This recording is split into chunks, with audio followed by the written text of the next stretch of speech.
வணக்கம். வாங்க இன்றைக்கி வீடியோவில் என்ன பார்க்க போகிறோன்னா உளுந்து போண்டாங்க. இந்த மாதிரி நீங்கள் ஒரு தடவை உளுந்து போண்டா செஞ்சு பாருங்கள். நல்லா அப்படியே மொறு மொறுன்னு இருக்கும். தேங்காய் சட்னி கூட சாப்பிடும்போது அவ்வளோ டேஸ்ட்டாக இருக்கும். இந்த மெத்தடில் செஞ்சு பாருங்கள். கண்டிப்பாக எண்ணெயே குடிக்காதுங்க. வாங்க எப்படி செய்யலான்னு பார்க்கலாம். அதுக்கு 200 கிராம் நான் உளுந்து ஊற வச்சுருக்கேன். குண்டு உளுந்து, வெள்ளை உளுந்து இதை நல்லா கழுவிடுங்க. கழுவிட்டு ஊற வச்சுட்டு தண்ணி நிறைய சேர்க்காமல் அளவான தண்ணியில் ஊற வைங்க. இதை ஃப்ரிட்ஜில் வச்சுருங்க. ஃப்ரிட்ஜில் வைக்கும்போது நல்லா உபரி நமக்கு நிறையாவே கிடைக்கும். பாருங்கள், நான் ஊறின தண்ணி கரெக்டாக அந்த உளுந்து கூட சரிசமமாக இருந்துச்சு. அந்த தண்ணியை வச்சு தான் நான் இதை அரைச்சிருக்கேன். கூடவே இஞ்சி நல்லா பெரிய துண்டு இஞ்சி போட்டுக்கோங்க. விரல் சைஸ் போட்டுக்கோங்க. அந்த இஞ்சி ஃப்ளேவர் தான் இதுக்கு இந்த போண்டாவுக்கு ரொம்ப ரொம்ப ஒரு நல்ல வாசனை கொடுக்கும். போண்டானால அது இஞ்சி போட்டு தான் அரைப்பாங்க.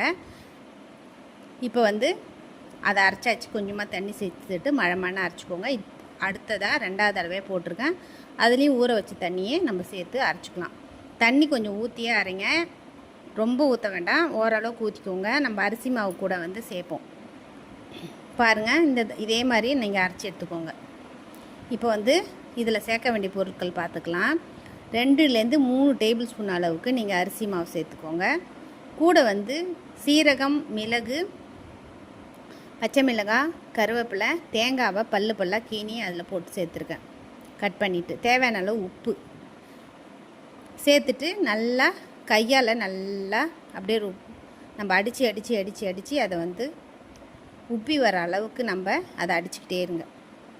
கரெக்டாக இருக்கும் உங்களுக்கு. ஒரு 3லேருந்து 4 நிமிஷம் அந்த மாதிரி செய்யுங்க. போண்டா நல்லா குண்டு குண்டாக அதேமாதிரி எண்ணெய் குடிக்காது. உங்களுக்கு அப்படியே ரொம்ப எண்ணெய் குடிக்கிற மாதிரியா இருந்ததுன்னா இன்னும் கொஞ்சம் அரிசி மாவு கூட சேர்த்துக்கோங்க. தண்ணியாக இருக்குதுன்னா இன்னும் கூட நீங்கள் சேர்த்துக்கலாம். கண்டிப்பாக இது எனக்கு கரெக்டாக இருந்தது.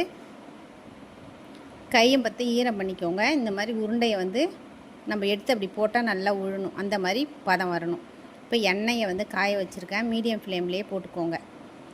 பாருங்கள், இப்படி கையில் எடுத்து கட்டை விரலால் அப்படியே தள்ளி விடுங்க. நல்லா அப்படியே போண்டா மிதந்து வரும். இப்போ நீங்கள் கிளற வேணாம், 1 நிமிஷம் அப்படியே விடுங்க. எல்லாம் மேலே எழும்பி அப்படியே வரும். அதுக்கப்புறமா நம்ம ஜல்லிக்கரண்டி வச்சு மேலே கொஞ்சம் கொஞ்சமாக எண்ணெயை அப்படியே தெளித்து விட்டுருங்க. அதேமாதிரி நம்ம நல்லா சுற்றி விடணும். மேலே கரண்டி வச்சு இந்த மாதிரி நல்லா சுற்றி விட்டுக்கிட்டே இருந்தால் தான் எல்லா பக்கமும் உங்களுக்கு நல்லா வெந்து வரும். எல்லாமே ஒரே கலராக கிடைக்கும். இதே மாதிரி செய்யுங்க. பாருங்கள், இதே மாதிரி நீங்கள் செஞ்சு பாருங்கள்.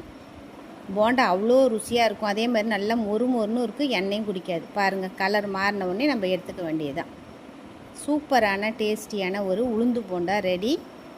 இதே மெத்தடில் செஞ்சு பாருங்கள். கமெண்ட் பண்ணுங்கள், ஷேர் பண்ணுங்கள், லைக் பண்ணுங்கள், மறக்காமல் சப்ஸ்கிரைப் பண்ணுங்கள். நன்றி.